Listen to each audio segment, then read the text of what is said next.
imaginons hein, que notre voiture, ce soit une voiture autonome, électrique, connectée. Je pars de chez moi le matin dans ma voiture autonome et puis elle me dit qu'elle a besoin de recharger sa batterie et qu'elle va s'arrêter dans une station-service pour recharger sa batterie. Dans un monde d'objets connectés, dans un monde d'objets communicants, interconnectés, en fait, ma voiture va prévenir la station-service qu'elle arrive. Elle va lui dire « Je suis la voiture de Guillaume, j'ai besoin de recharger ma batterie d'autant de pourcents. Est-ce que tu peux me réserver une place ?» La station-service va lui répondre. La voiture va arriver, recharger sa batterie. Je suis dans la voiture, elle est donc authentifiée, puisqu'en fait, moi, je suis là. Et simplement, cette voiture, elle est connectée à mon compte en banque, à ma carte bleue. La voiture a terminé de se recharger. Elle paye d'elle-même, automatiquement, toute seule, la station-service qui lui a permis de se recharger, et puis on s'en va. Et c'est ça qui devient intéressant en fait. Hein. Pour nous, ce qui est vraiment clé, c'est ce qu'on appelle l'IoT, hein, l'Internet of Things, c'est-à-dire la capacité des objets qui sont communicants à communiquer entre eux, c'est-à-dire à un moment à envoyer de l'information d'une machine à une autre machine, sans passer par l'homme, etc.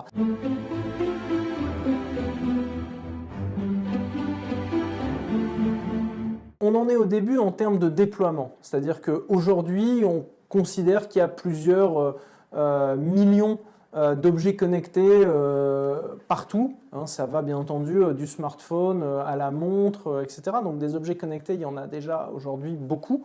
Mais en fait, on n'en est qu'au début dans le sens où la technologie existe, on sait que ça fonctionne, on sait le faire fonctionner, mais en fait, ça n'a pas encore suffisamment pénétré notre quotidien, notre vie de tous les jours. En réalité, on n'en est qu'au début en termes d'usage. Par contre, en termes de technologie, aujourd'hui, tout est déjà là.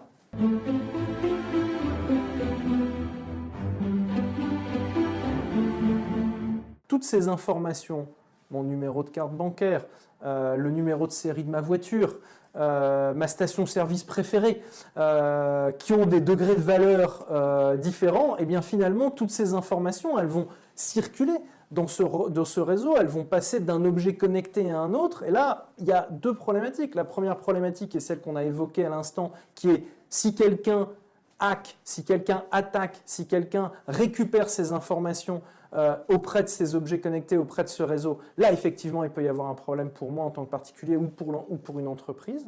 Mais évidemment, toute cette donnée qui circule, qui va la sécuriser? Comment est-ce qu'on va la sécuriser? Qui va en gérer la gouvernance? Bien entendu, on rêverait tous de vivre dans un monde qui soit complètement ouvert, où on puisse partager toutes les données en permanence, que tous les objets connectés puissent partager ces données. Ce serait formidable et certainement très efficace pour nous. Ce serait un vrai progrès. Maintenant, il faut être réaliste. C'est pas possible. On va devoir de toute façon passer dans un monde de sécurité. Par contre, moi, je suis assez optimiste sur cette sécurité dans la mesure où c'est un changement de paradigme qu'il va falloir faire, en particulier dans les entreprises, hein, mais bien entendu aussi chez les particuliers, c'est qu'il va falloir passer d'une logique un peu bunker, c'est-à-dire d'une logique très fermée avec des gros murs épais, etc., à finalement une logique qu'on pourrait appeler la logique de l'aéroport. C'est-à-dire qu'à un moment, vous avez une tour de contrôle qui permet de gérer un flux. Et à partir du moment où vous êtes dans ce flux, que la tour de contrôle vous connaît, qu'elle vous laisse rentrer, elle vous laisse ressortir, eh bien là, vous pouvez échanger des données.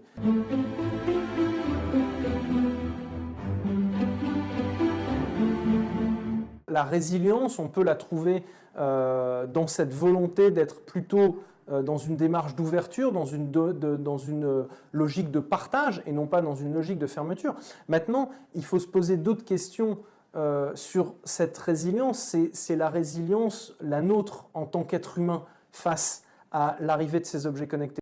Est-ce qu'à un moment, l'automatisation, le fait que la vie devienne de plus en plus facile parce que ces objets connectés vont au quotidien nous faciliter la vie, est-ce que ce n'est pas là qu'il faut chercher notre résilience, c'est-à-dire notre capacité à rebondir face à cette facilité du quotidien pour éviter de perdre ce qui fait notre capacité d'être des êtres humains, c'est-à-dire à un moment notre spontanéité, notre créativité. Et de plus en plus d'automatisation, de plus en plus de facilitation, on peut se dire, mais finalement on va devenir nous-mêmes un rouage, une sorte de robot au sein de cette chaîne complètement connectée. Et pour moi, la résilience, elle sera dans la capacité de l'être humain d'accepter, bien entendu, cette technologie qui est un véritable progrès dans notre vie de tous les jours, tout en étant capable de rester nous-mêmes les maîtres de cette technologie, c'est-à-dire de vraiment développer un homme, un humain augmenté, et non pas un robot déshumanisé